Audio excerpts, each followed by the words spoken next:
자, 전세권의 효력가입니다. 29페이지. 전세권자의 권리 의무. 자, 첫 번째. 점유하면서 사용 수익합니다. 만약 침해됐다. 침해되면 물권적 청구권이 나와요. 물권적 청구권. 또 전세권자는 점유권도 있겠죠? 점유하니까. 그래서 두 번째 줄. 전세권에 기한 물청 첫 번째 줄. 그 다음 점유권에 기한 물청. 점유보호 청구권도 행사할 수 있다. 이게 4번 나왔어요. 전세권에서 나와요. 지상권에서 안 나오고. 전세권이 침해된 경우 전세권자는 전세권에 기한 물권적 청구권 할 수 있고, 또 점유하고 있으니까 점유권에 기한 물권적 청구권, 이 말을 점유보호 청구권이라고 했죠. 그래서 둘 다 할 수 있다. 선택해서 하면 돼요. 자, 전세권 처분의 자유도 있지만 제한도 가능해요. 자, 조문 볼게요. 전세권자는 을은, 오른쪽 놈 을은 지 전세권을 타인 병한테 처분할 수 있다. 양도할 수 있다. 담보 제공은 전세권의 저당권 설정하는 거예요. 담보 제공은 전세권의 저당권 설정할 수 있다. 또 지 기간 내에서 타인한테, 다른 놈한테 전전세 또는 임대할 수도 있다. 자, 이거 처분의 자유예요.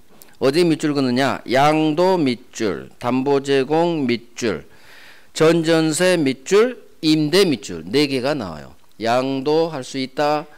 담보 제공은 전세권을 담보로 담보대출, 저당권 설정할 수 있다. 이제 내용이 있어요. 그 다음 전전세 할 수 있다. 임대할 수 있다. 자, 중요한 것은 그러나, 이게 중요해요. 그러나 설정행위로, 즉 계약으로 이를 금지했다면 할 수 없다. 그러하지 아니하다. 처분할 수 없다. 이게 바로 처분의 자유도 있지만 설정행위로 금지할 수 있다. 내용으로 봐요. 일단 조문을 보고 내용으로 정리하는 거예요. 왜 제가 자꾸 조문을 보라고 하느냐? 조문을 자꾸 읽어봐야 해석 능력이 키워져요. 해석 능력이. 그래서 처음에는 조문이 어렵더라도 자꾸 읽어봐서 문장에 익숙해지는 훈련을 해야 돼요. 자, 이제 내용으로 정리합니다. 처분의 자유이기 때문에 첫 번째 줄, 전세권자는 주인 동의 없어도 처분할 수 있어. 처분은 밑줄 양도, 담보 제공, 지 기간 안에서를 전제로 한 전전세 또는 임대, 이 4가지예요. 자, 그러면 한번 봐봐요. 전세권 처분의 자유도 있지만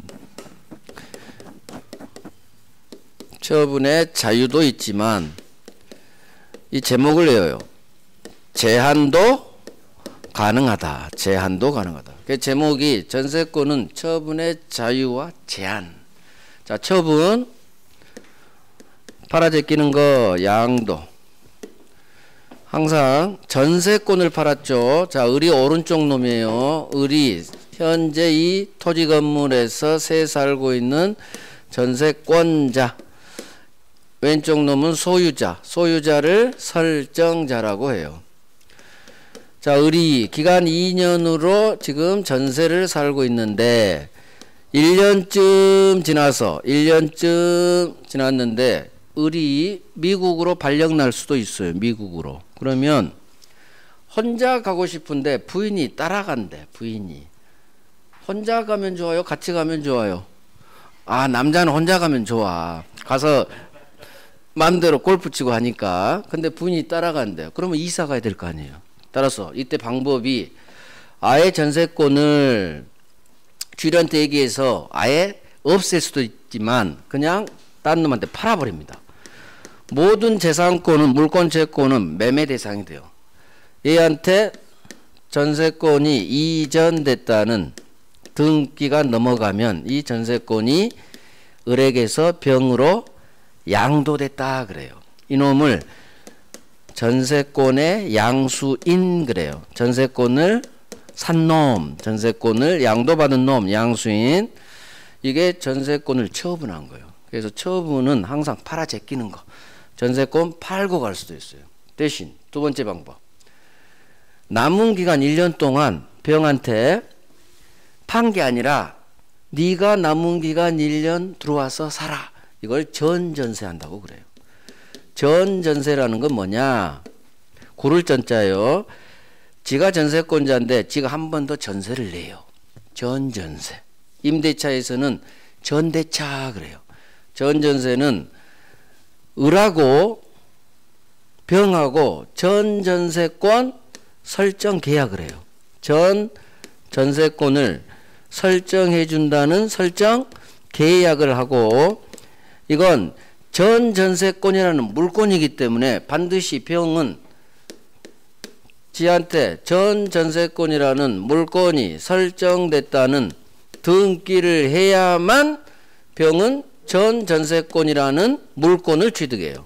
그래서 전전세권이라는, 전세권이죠? 전자 빼버리면 전세권이라는 물권을 취득하려면 지 앞으로 전전세권이 설정됐다는 등기를 해야 전전세권을 병은 취득해요.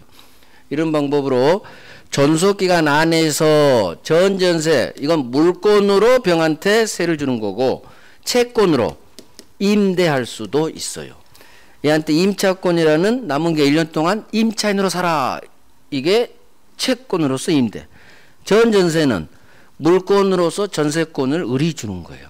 그래서 을이 이사 가는 방법은 팔아 제끼는 방법, 또는 남은 기간 네가 들어와 세입자로 살아 물권으로 주는 전전세 방법, 너 채권으로서 임차인으로 살아 임대하는 방법.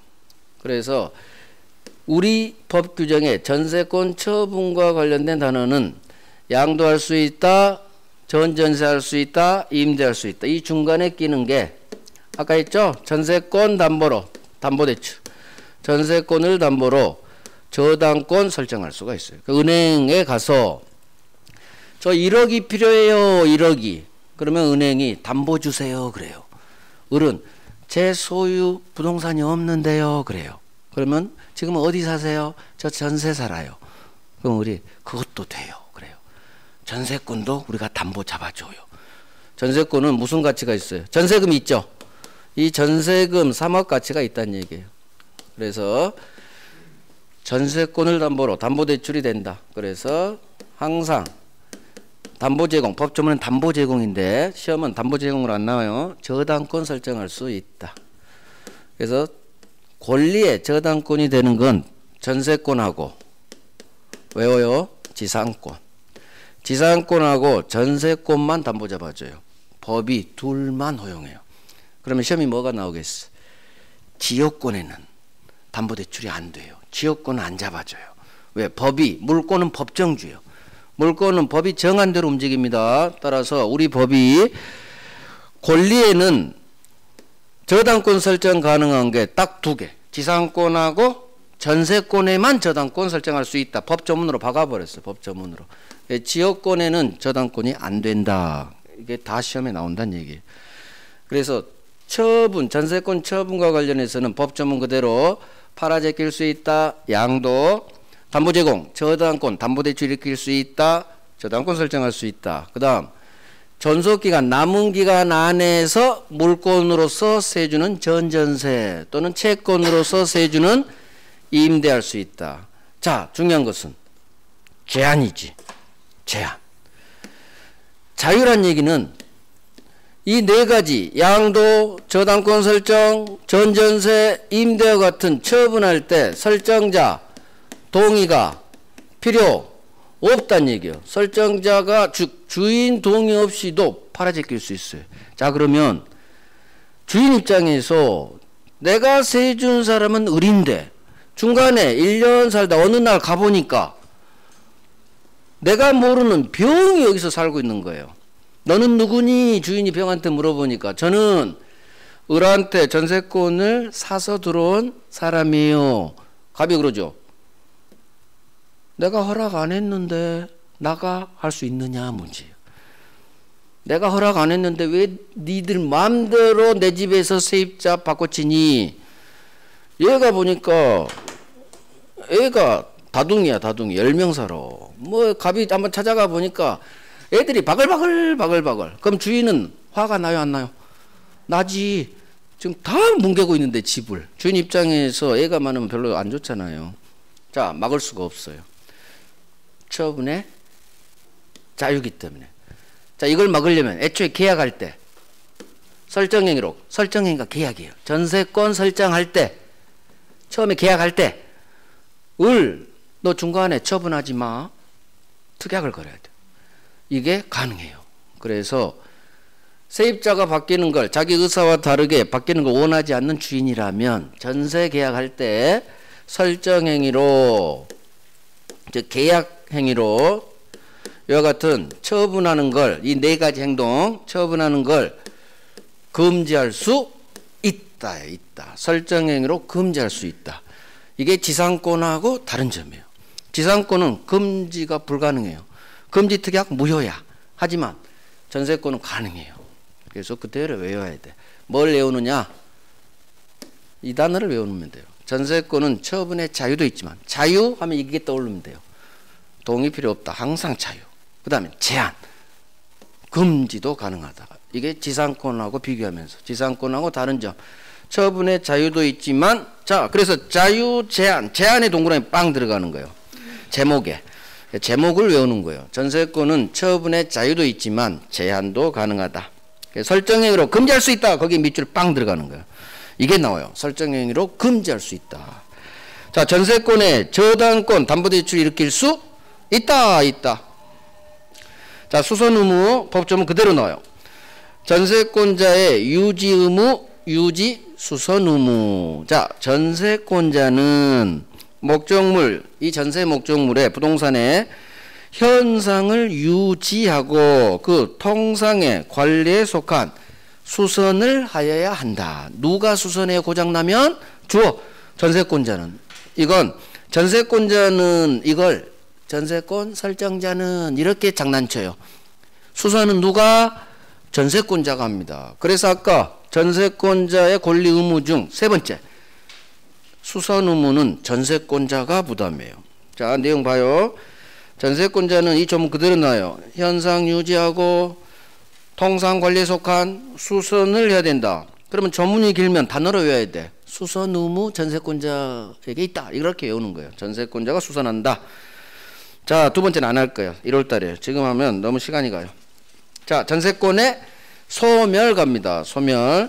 자, 전세기간이 만료했네요. 기간이 만료하면 지상권도 소멸, 전세권도 소멸. 여기가 훨씬 중요해요. 전세권에서 기간 만료 소멸. 나중에 5번 나온 대법원 판례로 연결돼요. 여기와 관련해서. 나중에 할 거예요. 그 다음 2번. 전세금에 대한 우선 변제권. 그 다음 경매 청구권. 자, 봅니다. 전세권 설정자가, 주인이 이사가에 대해서 전세금을 돌려줘야 되는데 전세금 돌려주는 거, 반환하는 걸 지체했어요. 즉 전세금 못 주고 있죠. 그러면 전세권자는 우선 변제권이 있기 때문에 아까 법조문 첫 번째 나왔죠. 우선 변제받을 권리가 있다. 이 우선 변제권을 확보해 주기 위해서 이 전세 목적물에 대한 경매를 청구할 수 있다. 즉 경매권을 줘요. 경매 청구권의 준말이 경매권이에요. 그래서 좀 그대로 나오니까 주인이 전세금 안 주면 전세권자는 경매로 날려버린다. 경매권이 있다. 법조문 그대로 나와요. 그래서 우선 변제받을 권리, 이걸 확보하기 위해서 저당권자와 똑같이 경매권을 줍니다. 그 다음 3번 전세권자의 부속물 매수 청구권. 자, 이걸 한번 설명 한번 들어봐요. 보기 전에. 전세권자가 우리 아파트에서 현재 세 살고 있어. 기간은 2년. 자, 세를 들어갔는데 여름이에요. 여름인데 엄청 더워요. 요즘 여름이 덥잖아요. 안방에 에어컨이 없어요. 에어컨이. 그래서 세입자 을이 안방에 에어컨, 벽, 거리, 에어컨을 지가 100만 원 들여서 설치를 해요. 자, 그러면 갑 소유 건물에 을이 전자 매장에서 사온 을 소유 에어컨을 붙였어. 남의 부동산에, 부동산 부합 생각하세요. 남의 부동산에 물건을 허락 없이 붙이면, 무단으로 식재하면 붙어버려요. 부동산 소유자가 먹어버려요. 단 권리자 권원에 의한 부속의 경우에는 부합하지 않는다. 기억나요? 날똥 말똥 하겠죠. 두 번째 듣는 거예요. 그래서 남의 부동산 토지 건물에 누군가가 다른 놈이 지 소유 물건을 허락 없이 붙이면 토지 건물 소유자가 먹어버립니다. 이게 부합됐다 그래. 하지만 법조문 단서. 그러나 타인이 권리자가 심은 경우에는 부합하지 않아요. 그걸 권원에 의한 부속이라고 해요. 권원에 의한 부속. 이 물건을 권리자가 심은 물건은 부합하지 않는다. 부합물 반대말 부속물이라고 해요. 그러면 을이 아무런 권리 없이 에어컨을 심은 게 아니죠. 지는 무슨 권리가 있어요? 전세권이라는 권리에 근거해서 권리자가 심었어요. 그건 부합하지 않아요. 그래서 이 벽걸이 에어컨은 부속물이 되는 거예요. 즉 갑이 이 에어컨을 소유권 취득하지 못해요. 따라서 을이 지가 사와서 설치한 벽걸이 에어컨은 누구 소유? 지 소유예요. 임차인이면 임차인 소유, 전세권자면 전세권자 소유예요. 문제는 자 이거 갑이 못 먹어요. 자기 겁니다. 그러면 기간이 끝났어. 그럼 이사를 가야 되는데 을은 깨끗이 치워주고 공실로 만들어서 지 이사 들어올 때도 깨끗했고 이사 나갈 때도 깨끗이 치워주고 나가야 되겠죠. 요즘 포장이사로. 이 에어컨은 지 거니까 당연히 떼어서 기사 불러서 떼어서 가지고 가야 돼요. 그런데 을이 주인한테 전화해서 이사 갈 때 주인 내가 더워서 에어컨 그때 전화했고 설치하라고 한 경우, 즉 이 에어컨은 지 마음대로 설치하면 안 돼요. 두 가지 요건을 갖춰야 돼. 첫 번째, 설정자 주인 동의를 얻어서 붙였을 때, 동의 얻어 부속, 또는 애초에 이 집에 있는 갑 에어컨을 지가 샀을 경우, 매수했거나 설정자로부터 매수한 경우라면 그때 에어컨 설치할 때 주인한테 전화로 물어봤어요. 주인, 나 너무 더워서 에어컨 하나 설치하고 싶어요. 그러니까 주인이 그렇게 하세요 했어요. 자, 그럴 때 이제 이사 갑니다. 이사 갈 때 원래 떼어가야 되는데 주인한테 내 에어컨 당신이 사주세요. 제가 100만 원에 했는데 요즘 중고가로 약 50만 원 받을 수 있대요. 그러면 현시가 중고가 50만 원에 사주세요. 부속물을 에어컨을 사달라라는 매수 청구권을 법이 인정해요. 전세권자에게. 이게 아까 목차 전세권자에게 인정되는 부속물 매수 청구권이에요. 문제는 갑이 뭐라고 하느냐. 나 에어컨 필요 없어요. 가져가요. 내가 왜 사요? 우리 집에 훨씬 좋은 거 있는데. 사봤자 나 그거 쓸지도 못하는데 우리 집에 이미 안방에 있는데. 갑은 나 안 사요. 떼어가서 가져가세요. 라고 할 수가 없다. 이상하죠? 법이 그렇게 해놨어. 이거 말은 청구권이지만 형성권이에요. 형성권. 따라서 주인 사세요 하면 바로 매매계약 성립. 돈 안 주면 연체이자. 그래서 부속물 매수청구권도 아까 지상물 매수청구권하고 성질이 똑같아요. 말은 청구권이지만 형성권이에요. 자, 앞으로 부속물 매수청구권 임대차에서 한 문제자로 나와요. 지상물 매수청구권, 부속물 매수청구권이 임대차에서 한 문제자로 나오는데 설정자 동의 얻어 부속 또는 설정자로부터 매수한 경우에 부속물 사세요 할 수 있는 부속물 매수 청구권이 인정된다. 전세권자에게. 자, 봐요. 네, 전문 볼게요. 자, 원상회복 의무 매수 청구권 제1항 봅니다. 전세권이 기간 만료로 소멸했어요. 그럼 이제 이사 가겠죠. 그러면 전세권자는 지가 살고 있는 이 목적물 아파트를 깨끗이 치웁니다. 원상에 회복합니다. 그 다음 이 아파트에 부속시킨 물건 즉 에어컨 같은 것은 수거해서 이사 갈 때 가지고 갈 수 있다. 당연하지. 직거니까. 자, 수거해서 가져갑니다. 그런데 제2항. 자, 전항의 경우 그 부속 물건이, 즉 에어컨이 설정자 주인 동의를 얻어 부속시켰다면 전세권자 을은 주인 갑한테 설정자에게 에어컨 사세요. 부속물 매수를 청구할 수 있다. 설정자 동의 얻어 부속 밑줄 치고 외워요. 그래서 부속물 매수 청구는 무조건 할 수 있는 게 아니라 이 제한이 붙어요. 설정자 주인 동의 얻어 부속시켰거나 또는 이제 그 다음도 있어. 이 에어컨이 설정자로부터 들어갈 때 을이 샀거나 매수한 것인 때에도 같다. 즉 부속물 매수 청구하려면 두 가지 요건을 갖춰야 돼. 설정자 동의 얻어 부속 또는 설정자로부터 매수. 그럴 때만 매수 청구권이 인정돼요. 자, 이제 내용 가봐요. 조문을 읽고 이제 내용에서 어차피 정리해야 돼요. 설정자 동의 얻어 부속시켰거나 또는 설정자로부터 샀거나 매수한 경우에 한해 전세권자는 이사 갈 때 주인 설정자에 대하여 에어컨 사세요. 벽걸이 에어컨 사세요. 부속물 매수를 청구할 수 있다. 문제는 이게 주인이 거절할 권리가 없다. 즉 형성권이다. 형성권이다. 그래서 에어컨 사세요라는 일방적 의사표시만 있으면 이 부속 물건에 대한 매매 계약이 바로 성립. 형성권이다. 형성권. 그래서 외워야 돼요. 동의 얻어 부속 또는 매수. 이 단어로 외워요. 나중에 임대차에서 3번 나왔어. 임대차. 여기서 1번 나왔고. 그래서 이게 전세권자에게 인정되는 에어컨 사세요 권리, 부속물 매수청권. 그러면 지상권자에게는 건물 사세요, 지상물 매수청권. 전세권에서는 뭐가 나와요? 에어컨 사세요가 나와요. 에어컨 사세요, 부속물 매수청구권.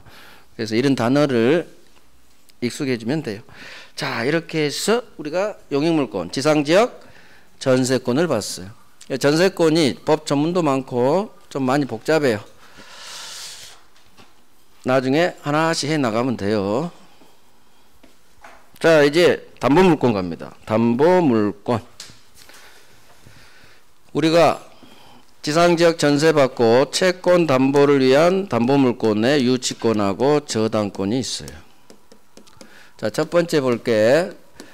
채권 담보를 위한 담보물권의 성질, 특성이에요. 여기서 아주 중요한 단어들이 나와요. 자, 저당권으로 예를 들게요. 갑이 은행을 찾아갑니다. 은행한테 담보대출을 얻기 위해 찾아가요. 1억을 대출받고 싶어요. 자, 그러면 대출해 줍니다. 을은 금전 소비대차 계약 그래요. 돈 빌리는 계약, 대여금 계약, 소비대차 계약. 그래서 을은 채권자예요. 1억을 나중에 받을 수 있는 채권자. 자, 갑은 채무자. 1억을 갚아야 될 채무자예요. 담보물권은 반드시 채권이 나와야 돼. 채권 없는 담보물권은 있을 수가 없어요. 유치권도 저당권도 채권이 반드시 등장해. 자, 문제는 은행이 그냥 돈을 빌려주지 않는다는 얘기죠. 주세요. 손을 벌려요. 갑한테 주세요. 뭘 줘요? 담보 주세요. 담보. 갑 소유 부동산을 담보로 제공. 이 담보 제공이 저당권 설정. 그래서 을은 은행이 채권자가 저당권이라는 물권을 취득해요. 저당권자가 되고, 채무자는 저당권을 항상 설정해 준 사람.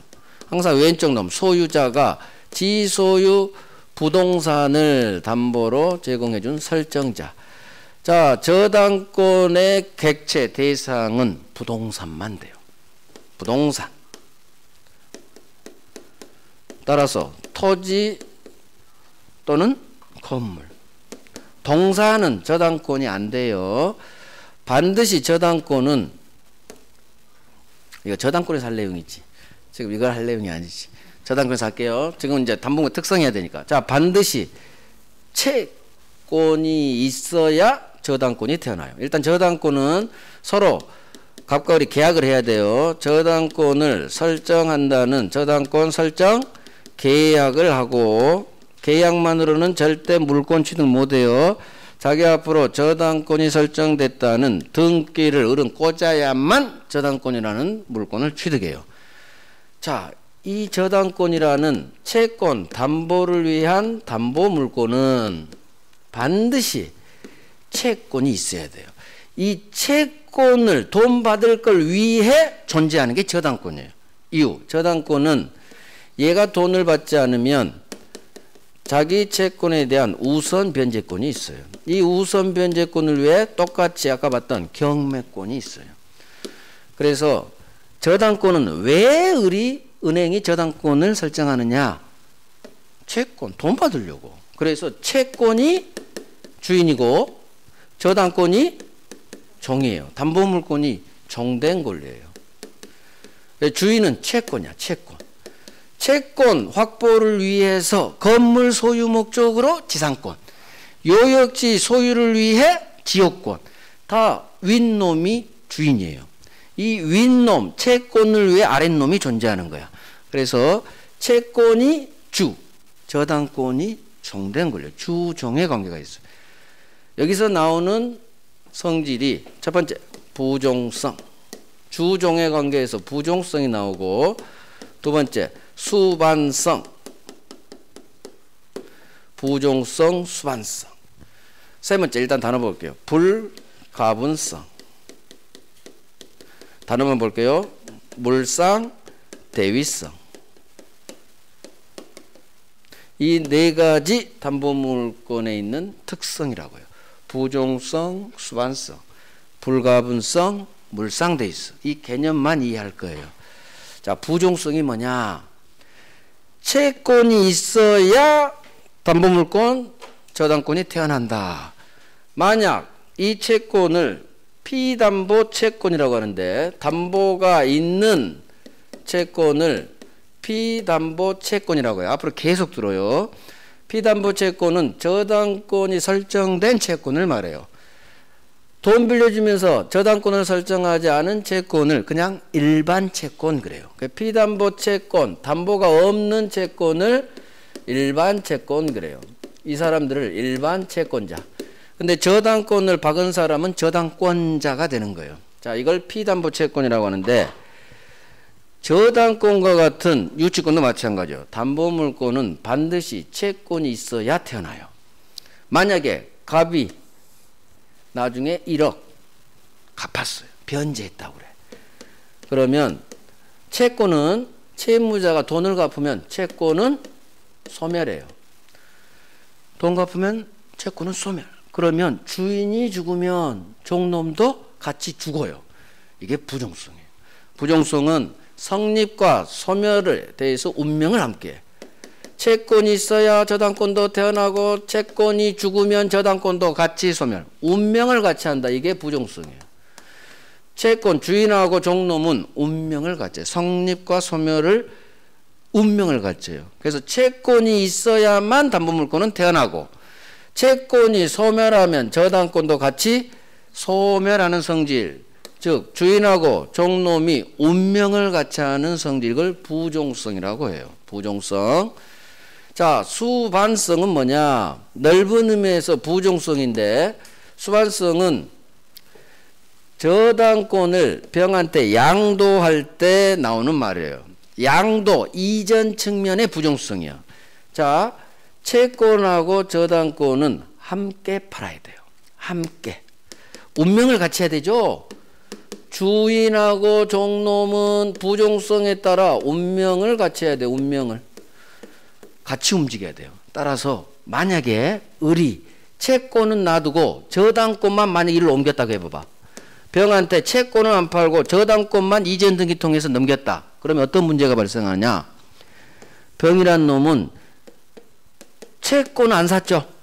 채권은 없는데 저당권 등기 박으면 저당권만 취득하게 돼. 그러면 채권은 안 팔고 저당권만 팔 수 있느냐?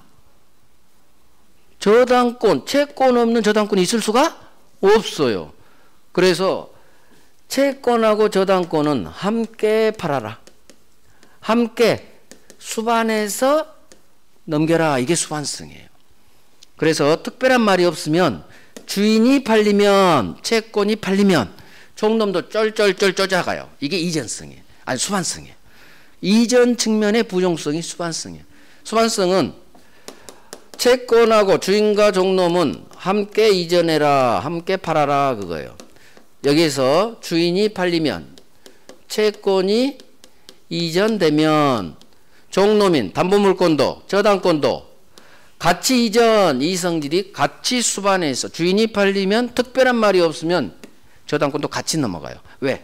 함께 넘어가야 되기 때문에. 함께 넘어가야 돼. 그래서 주인, 채권이 팔리면 저당권과 같은 종놈도 같이 이전하는 성질. 이게 수반해서 같이 가는 성질이에요. 수반성이라고요. 넓은 의미의 부종성에 속해요. 그래서 부종성, 수반성 같은 말이에요. 사실은.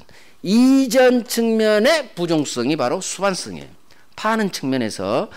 그래서 주인하고 종놈인 피담보 채권과 담보물권, 저당권은 운명을 같이 함께 존재하고 함께 팔아라 그거예요. 그래서 아주 중요한 말이에요. 부종성에서 나온 말이에요. 종놈인 저당권만, 이거 기출 7번이에요. 저당권만 피담보 채권과 분리해서 지 혼자만 독립해서 분리 양도하지 못한다라는 법조문이 나와요. 종놈만 주인하고 따로 떼서 저당권만 이렇게 넘기지 마라 얘기예요. 왜? 병은 채권이 없는 상태에서 저당권이 있을 수가 없거든. 그래서 부종성에 반해요. 운명을 함께 같이 존재해야 되는데 한 놈한테 같이 있어야 되는데 저당권만 팔지 마. 저당권 팔. 이건 부종성이에요. 부종성. 수반성은 뭐냐? 옮길 때 함께 이전해라. 따라서 만약에 채권을 팔았다면 특별한 말이 없으면 종놈도 같이 쩔쩔쩔 이전한다. 이게 수반해서 같이 이전한다. 수반성이에요. 자, 그러면 특별히 막 할 필요는 없고 이것만 이해하면 돼요. 함께 가라. 주인이 팔렸다. 종놈도 쩔쩔쩔. 이것만 이해하면 돼요. 수반성 제목이 중요하지 않아요. 그 다음 채권이 있어야 저당권은 태어나고 채권이 소멸하면 저당권도 같이 죽는 성질. 이게 부종성이에요. 이 부종성이 여기 하나 더 나와. 따라서 함께 있어야 되니까 저당권만 종놈만 주인하고 분리해서 딴 놈한테 양도할 수는 없다. 어마어마하게 나와요. 법조문 그대로. 어렵잖아요. 자, 부종성 수반성 일단 정리할게요. 봅니다. 담보물권의 특성. 자, 조문이 있어요. 첫 번째 부종성에 관한 조문. 이 조문 그대로 나와요. 어렵잖아요. 저당권으로 담보한 채권이, 즉 피담보 채권이 시효가 완성됐거나 또는 기타 사유로 변제 등으로 소멸했다. 채권이 밑줄, 채권이 소멸, 거기만 밑줄 쳐요. 채권이 소멸했다면 주인이 죽었죠. 주인이 죽으면 종놈도 죽어요. 저당권도 소멸. 이게 부종성이에요. 별거 없어. 그래서 내용 봅니다. 채권이 주, 담보물권이 종이에요. 주, 종의 관계 있고 채권이 있어야 담보물권이 성립. 채권이 소멸하면 담보물권도 같이 소멸, 운명을 같이 하죠. 이걸 부종성이라고요. 성립과 소멸을 채권에 의존한다. 그 주인한테. 종놈의 운명이에요. 자, 그래서 법조문. 저당권으로 담보한 채권, 즉 피담보 채권이 변제 등으로 소멸했다면 주인이 죽었죠. 주인이 죽으면 종놈도 죽어요. 종놈의 운명, 부종성에 따라. 그래서 저당권도 소멸. 자, 같이 한 사람한테 이 두 개가 있어야 되니까 저당권은, 자, 위 조문으로 가요. 두 번째 조문, 저당권의 처분 제한. 이게 부종성에 관한 두 번째 조문이에요. 저당권은 그 담보한 채권, 즉 피담보 채권과 분리해서 얘만 떼어내서 저당권만 딴 놈한테 양도하지 못한다. 저당권만 분리 양도하지 못한다. 앞으로 우리 지문에 분리해서 양도가 나오면 소수로는 99% 못한다로 끝나요. 분리해서 양도 못한다. 그렇게 찍어도 무방해요. 99%예요. 분리해서 양도할 수 있다는 1%밖에 안 돼. 예외. 나중에 하는데 대부분 99% 따로 떼서 분리해서 양도하지 못한다. 왜 그러느냐? 다 부종성이 있는 애들이 이 조문이 나와요. 그래서 저당권은 피담보 채권과 분리해서 타인에게 저당권만 양도하지 못한다. 또 다른 채권 담보로도 저당권은 독립해서 하지는 못한다. 분리가 나오면 아무것도 하지 못한다. 이렇게 끝나면 돼요. 그래서 뒤보다는 분리 양도하지 못한다. 이게 훨씬 잘 나와요. 이게 부종성이에요. 그래서 맨 밑에 있죠. 저당권은 종놈입니다. 종놈은 주인하고 함께 움직여야지 주인인 피담보 채권과 분리해서 종놈만 팔아제끼지 못한다. 부종성에 반해요. 다른 채권 담보로도 하지 못해요. 저당권만 안 됩니다. 분리 양도 다른 채권 담보로도 하지 못한다. 자, 맨 밑이 어마어마하게 잘 나왔더니 별 3개. 저당권은 피담보 채권과 분리 양도하지 못한다. 그 다음에 바로 위 채권이 소멸하면 저당권도 소멸. 이거 2개 묶어서 시험은 이 2개만 나와요. 나머지는 이해고. 첫 번째, 두 번째는 이해. 시험은 법조문 2개가 나와요. 그래서 맨 밑에 2개가 별 3개 들어가요. 가장 기초면서 잘 나와요. 이게 부종성이에요. 자, 이제 오른쪽 수반성 가요. 수반성은 수반에서 같이 가자. 이전적 측면이에요. 옮기는 측면. 수반에서 함께 가라. 그래서 주인하고 종은 함께 이전돼야 돼요. 함께. 따로 저당권만 분리 못하니까. 그래서 이제 두 번째가 수반성이에요. 만약 피담보 채권 주인이 병한테 팔리면 특별한 말이 없으면 종놈도 쩔쩔쩔 같이 팔립니다. 이게 수반. 두 번째가 수반성.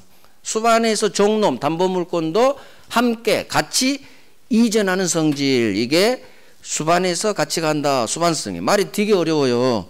그러니까 그냥 함께 이전 첫 번째 하고 따라서 함께 이전돼야 되니까 주인이 팔리면 종놈도 쩔쩔쩔 같이 팔린다. 같이 이전한다. 이걸 수반성이라고 해요. 넓은 의미의 부종성이에요. 자, 이건 그렇게까지 안 중요해요. 자, 불가분성은 뭐냐? 설명 들어봐요. 불가분성은 세 번째죠. 자, 아니 가분이 안 돼. 나눠질 수가 없는 성질이 불가분성이에요. 불가분이야. 가분은 불자 떼면 가분은 나눌 수가 있다죠. 가분은 분할이 가능하다야. 그런데 불이니까 나눌 수가 없는 성질. 무슨 얘기냐? 갑이 1억을 빌렸는데 날짜가 됐어요. 은행에 찾아와서 은행에 9,990만 원을 갚았어요. 1억 중 얼마 못 갚았죠? 10만 원을 못 갚았어요. 자, 갑이 그래요. 내가 99% 갚았으니까 저당권 좀 말소 좀 해줘요. 저당권 좀. 그러면 99% 말소해 주세요. 또는 거의 갚았으니까 다 말소해 주세요. 안 돼요. 가분이 안 돼요. 불가분. 즉 불가분성은 뭐냐?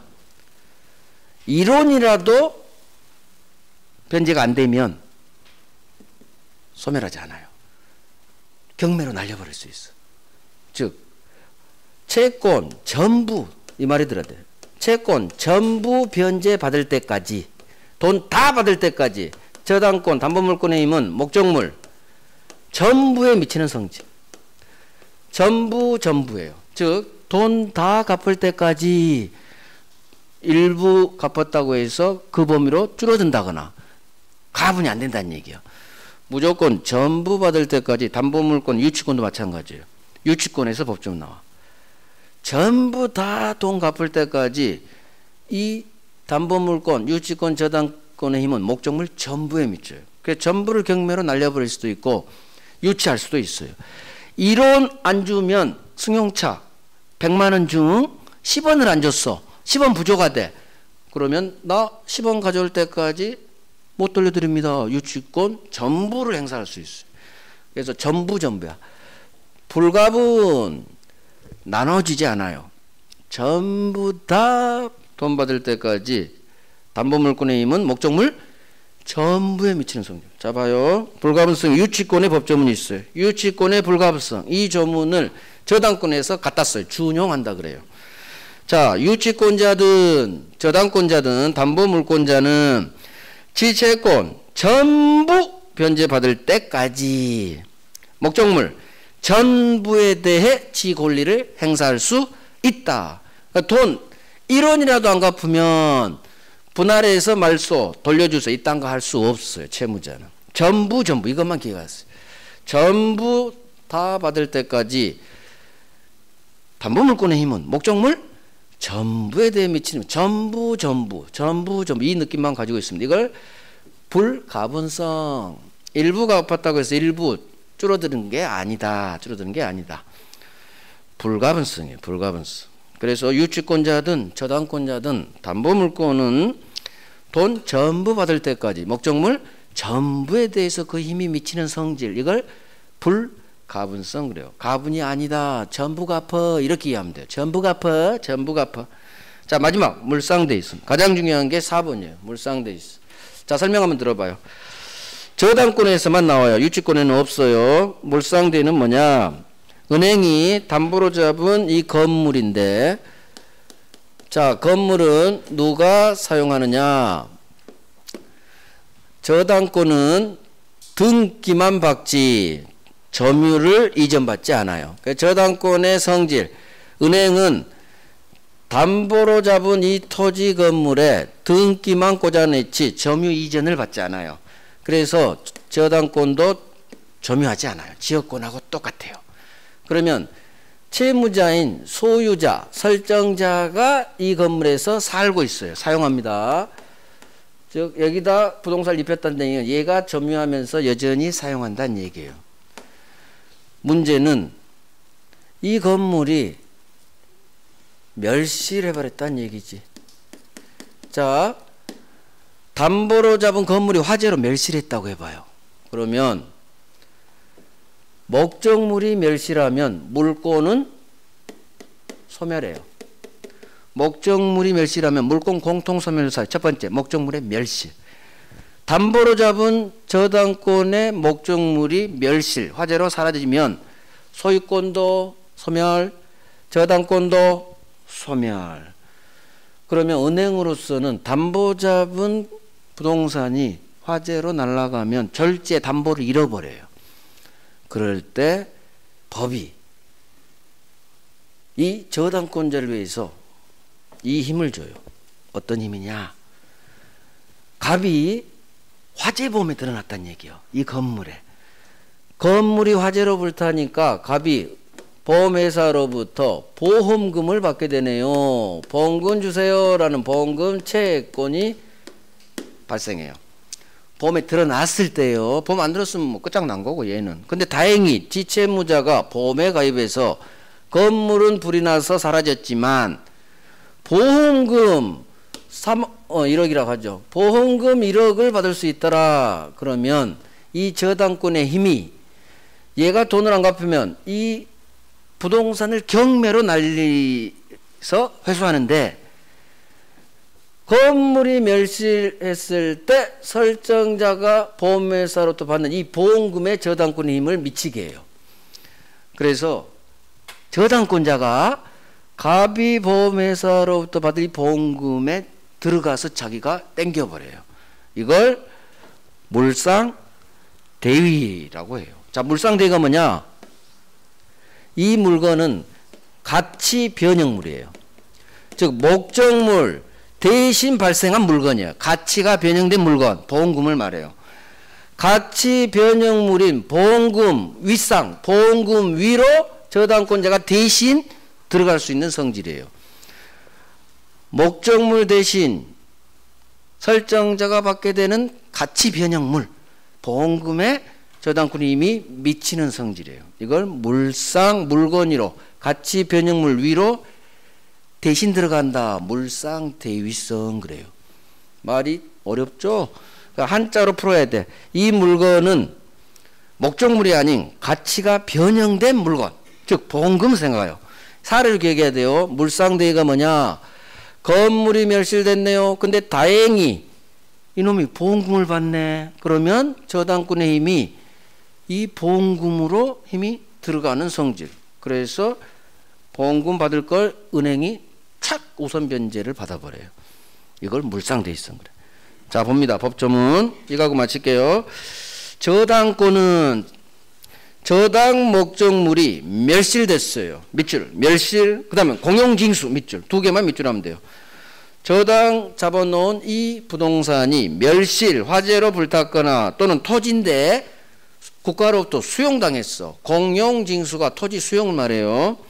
자, 그런데 설정자가 건물이 멸실인데 보험 들어서 보험금을 받네요. 그 다음 토지가 공용징수 수용당하면 국가로부터 뭐 받아요? 수용 보상금을 받아. 토지 수용 보상금. 즉 설정자가 멸실 공용징수로 인해 받을 돈, 이 금전에 대해서도 저당권은 이를 행사할 수 있다. 이게 바로 저당 목적물의 멸실 공용징수로 인해 받게 되는 보험금, 수용 보상금에 저당권의 힘이 미치는 거예요. 가치 변형물 위로 들어간다 대신. 그래서 물상대의성 그래요. 자, 이 경우에는 보험금이 보험회사에서 갑한테 지급되기 전에 저당권자는 압류로 묶어야 돼요. 지급 전에 압류해라. 이건 이제 나중에 해도 되고. 자, 밑에 내용 가요. 물상대의성도 이해를 해야 돼요. 물상대의성이란 저당 목적물, 저 건물 또는 토지가 멸실됐어요. 화재로 불탔다 생각하시고 멸실 또는 토지인데 국가로부터 공용 징수됐어요.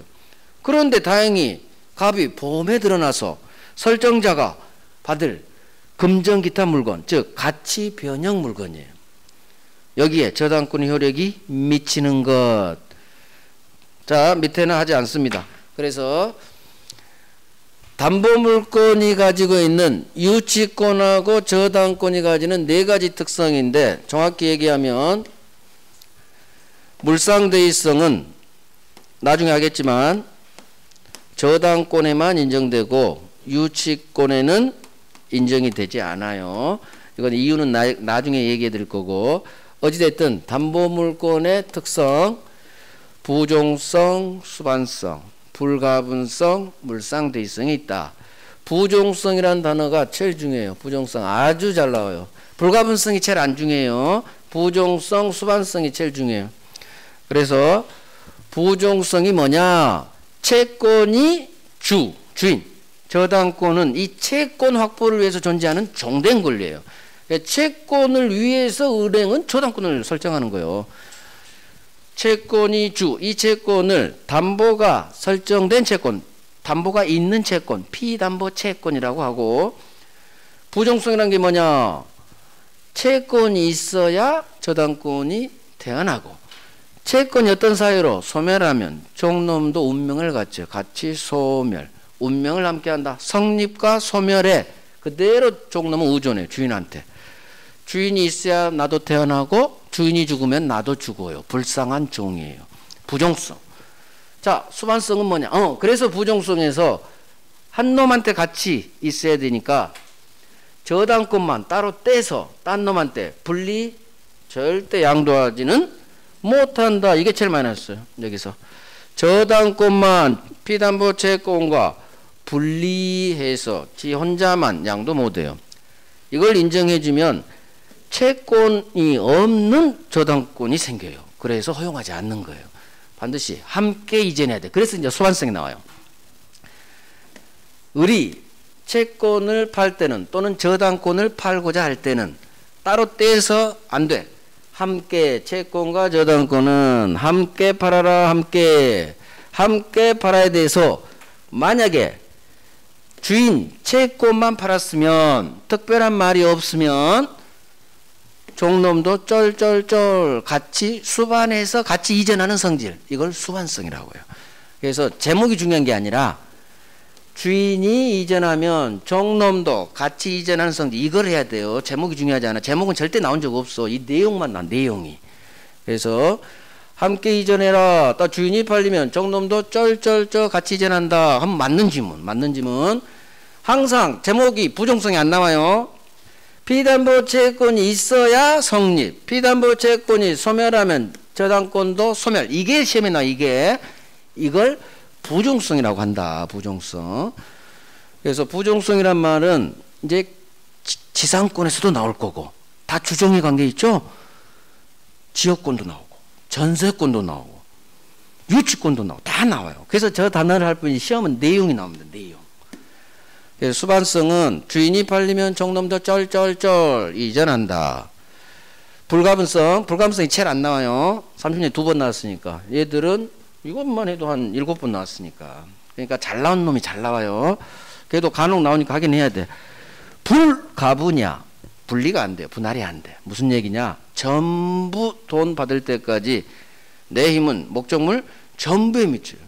너 10원 안 갚았지? 10원. 그러면 나 유치권 못 돌려줍니다. 10원 가지고 오세요.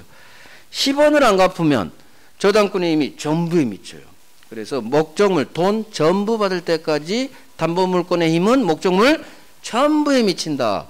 가분이 안 돼요. 가분이. 내가 90% 갚았으니까 승용차 90%는 돌려주세요. 안 된다는 얘기요. 저당권도 90% 말소해 주세요. 안 된다는 얘기예요. 분할이 안 돼요. 가분이 안 돼요. 전부 이걸 기억하시라뇨. 전부 돈 받을 때까지 목적물 전부에 그 힘이 미치는 성질 불가분성. 자, 가장 중요한 게 물상대위성이에요. 물상대위성은 저당권에서 나오는데, 자, 이 단어를 그대로 이해를 해야 돼요. 물상대위. 그러려면 사례로 기억을 해야 돼. 저당 잡은 건물이 멸실됐어. 저당받은 토지가 국가로부터 공용 징수 수용됐어. 그런데 목적물이 멸실되면 저당권은 소멸하지만 혹시나 이놈이 보험에 들어놨다거나 수용되면 100% 수용보상금 나와요. 수용보상금을 받더라. 그러면 저당권의 힘이 목적물 대신 설정자가 받는 이 보험금, 수용보상금의 힘이 미쳐요. 그래서 은행은 갑이 받을 이 보험금, 수용보상금을 땡겨버려요. 땡겨버리려면 이 보험금 보상금이 갑한테 계좌이체 되기 전에 묶어야 돼요. 지급 전에 압류해라. 그건 이제 나중 문제고, 물상대위성의 개념, 이 물은 가치 변형 물, 상, 위로, 저당권의 힘이 대신 들어가는 성질. 그래서 물상대위성이에요. 물상대위할 수 있다 없다 이제 그렇게 나중에 훈련하면 돼요. 대표가 보험금, 수용, 보상금이야. 그래서 멸실 공용징수 이걸 외워야 돼요. 멸실 공용징수를 받게 되는 보험금, 수용, 보상금의 물상대위가 가능하다. 이게 이제 시험에 나오니까. 그래서 담보물권의 특성 4가지 봤어요. 나중에 계속 부정성 수반성 이런 말이 계속 나와요. 그래서 단어도 알고 시험은 실제 내용이 나와요. 내용. 그래서 법조문 왼쪽 피담보 채권이 어떤 사유로 소멸하면 저당권도 소멸 그대로 나와요. 그래서 법조문이 중요한 거예요. 민법은. 그 다음 저당권은 그 담보한 채권과 분리해서 저당권만 채권과 따로 떼내서 분리해서 양도하지 못한다. 이게 엄청나게 나온다는 얘기지. 그래요. 다 됐어요. 오케이. 오늘 여기까지. 우리 이제 다음 주가 마지막이에요. 다음 주에 유치권하고 저당권 시작하면 될 것 같아요. 제 예상대로. 자, 계약법은 제가 입문서에 넣어놨지만 마지막에 계약 해제 거기만 잠깐 설명해 드릴게요. 아니면 저당권을 살짝 줄이고 기본 개념을 좀 해줘. 그건 이제 다음 주에 봐봐야 돼요. 일단 민법 총칙하고 물권법에 집중합니다. 총칙하고 물권법 1월 2월까지는 총칙하고 물권법을 제가 집중해서 할 거고 3월 5월에 이제 계약법하고 특별법 그때 할 거예요. 그래서 원래 민법이 양이 굉장히 많아요. 민법이 학개론보다 훨씬 많아요. 민법이. 공법이 제일 많고 그 다음 민법이에요. 그 많은 양을 제가 줄여요. 중요한 것만 해요. 그래도 많아요. 그래요. 우리 이번 주가 크리스마스더라고요. 아직 우리 시험 1년 남았어요. 그러니까 지금부터 너무 스트레스 받지 마시고 편하게 해요. 편하게. 그래서 크리스마스도 잘 노시고 편하게. 지금이 제일 좋은 시기예요. 근데 이제 5월 넘어가면 그때 좀 이제 조바심이 나오고 좀 그렇지. 아직은 할만해요. 이 시기는. 너무 스트레스 받지 마시고 애워야 된다는 강박관념 갖지 마시고 일단 고개 끄덕여야 돼요. 고개. 2차도 마찬가지죠. 지금부터 막 외우지 말아요. 그냥 일단 익숙해야지. 시간이 나중에 해결해줘요. 다음 주에 봬요.